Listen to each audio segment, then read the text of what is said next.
welcome back to my film and TV channel. We're all staying safe and well. We've got a crime thriller series today, and you certainly get your money's worth, although some people were a little bit turned off by the length of this one. But we've got 9 episodes, and they all average around 60 minutes, some slightly less, some slightly more. So yes, a bit up and down. We're looking at something called Dept Q, created by Scott Frank and Chadney Lacani, based on the book series by Jussi Alder Olsen, and premiered on Netflix. Yes, so we're going over to Netflix this one. You've got a subscription. It's nice to get something to get your teeth into. You're paying for your subscription anyway. It's always nice to have something to watch, isn't it? That isn't dubbed or whatever, or sort of slightly less capable of entertaining than I found this one. Yes, it was released on the 29th of May. I'm doing this review on the 31st of May 2025. And it's about a former top-rated detective called Carl Mork, who tackles a cold case while turning an Edinburgh basement office space into a well-oiled machine full of misfit office, well I did, but I wouldn't say it, dedicated to cracking whatever seemingly impossible cases come across their desk. Well, we've only got one case to crack today. I don't know, I'm not sure whether a series of these, I don't know if we're going to get a few more, but if it took over 9 hours to do one, God help us in the future. Anyway, this stars Matthew Good, Kelly MacDonald, Chloe Pirrie, Alexei Manvilov, I'll have a word about him later on as well, Leah Byrne, Mark Bonner, Jamie Sives, Shirley Henderson, and Katie Dickey. Yes, a bit of bits of humour with Kate Dickey. She sort of made me laugh out loud a couple of times watching this, with a style, and as a sort of course, the big boss, but quite dry humour. If you like dry humour, I think you'll be all right. Yeah, Matthew Good and Kelly MacDonald. Now there's a big tick this one off. I mean, I'll watch Kelly MacDonald all day long, but she's perhaps not in this as much as you may hope if you like Kelly MacDonald. Seemingly at the start we have a cold case crime series, but nothing shiny and new in that idea. But by the end of episode 1, we've got a bit of a twist already. It feels a bit quirky. The first cold case that is reopened is very interesting, and my interest is piqued. So you get lots of little flashbacks through this. It sort of increases as the series goes on as well, so you do sort of have to keep up with it, and it's not too bad actually, because you sort of get certain information fed to you and you can sort of digest it gradually as the thing moves along. Matthew Good himself plays a bit of an arrogant prick, to be honest with you, but he's had a few problems. Very watchable for all that, and he does not become nicer, but becomes more tolerable. There's no doubt that the angry man attitude initially may indeed put a few people off. Yes, you perhaps don't want to watch 9 episodes of this miserable guy, sulking around, doing his police work, but being grumpy, but it's probably worth sticking with it if you don't mind it. As I say, you get used to it after a while. He's got a sort of stepson who's a typical pain in the bum teenager, which aren't they all in these sort of things. But the chemistry generally on screen with Good's lead, and others as well, is fantastic. I did say I'd mention Alexei Manvilov. He plays an ex-Syrian police officer of some sort, although I'm not quite sure whether it's a sort of secret police, Syria's equivalent. But anyway, he plays someone called Akram Salim, and this guy deserves a series of his own. He is great entertainment. He really is. Very, very cool, calm, scary, in fact, quite scary. I think they should do a spin-off just for him as a private eye, or do some police work. I'm not too sure, but he sort of balanced out Good's character a little bit as well.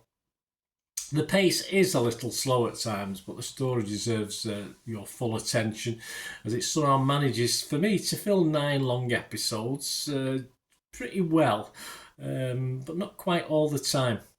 The plot is intriguing, quite clever. The constant drip of information allows you to follow it pretty well. Though as I say, the flashbacks get a little bit more regular as the thing goes on. And I say the humour, I did mention Katie Dickey, didn't I? The humour is mainly from Kate Dickey's character, which is another excellent, again, within the chemistry of all these people rubbing off against each other is really fantastic. Benji Wilson from the Telegraph score this 80 out of 100. He said, Department Q is very well done. Goody, more often seen as a buttoned-up toff in Downton Abbey and The Crown. Yeah, plays I think the people who put together The Crown are responsible for this as well. Plays wonderfully well against type as an unbuttoned scruff. His team of misfits are well cast and well used. They certainly are. As I said, great chemistry throughout this.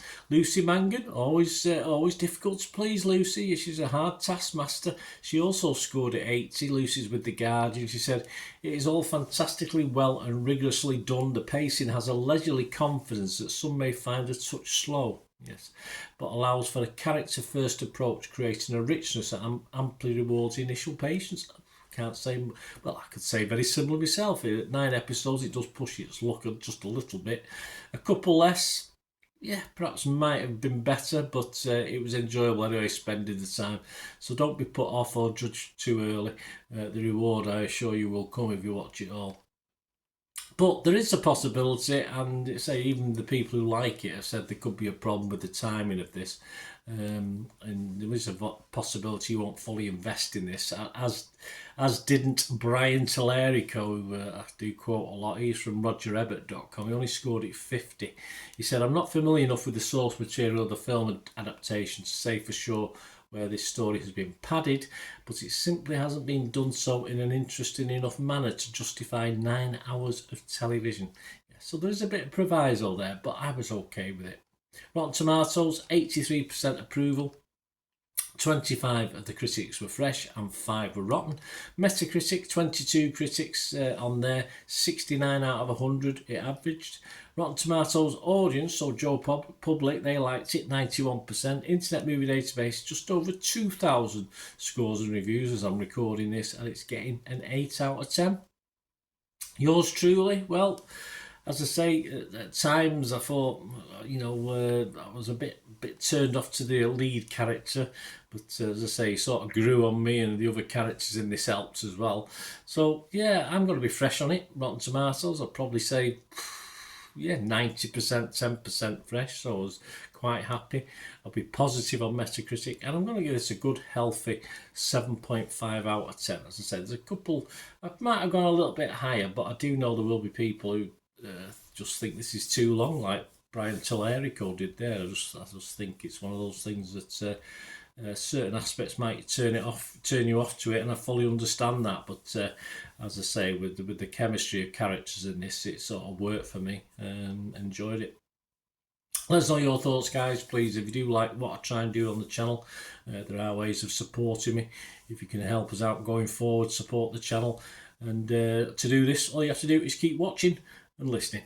Ways to help me out, guys, if you watch the ads, if the ads on this YouTube ads, that helps in a very little way, but it all helps. It all, watch the pennies and pounds look after themselves, they say, don't they? Or the pennies or the 10p's look after themselves. But if you watch the ads or follow the links on the ads as well, that's always a nice way to support the channel. If you sort of hang on for it, I've done that. I watched other people's and followed the ads, just something I fancied, which does happen from time to time.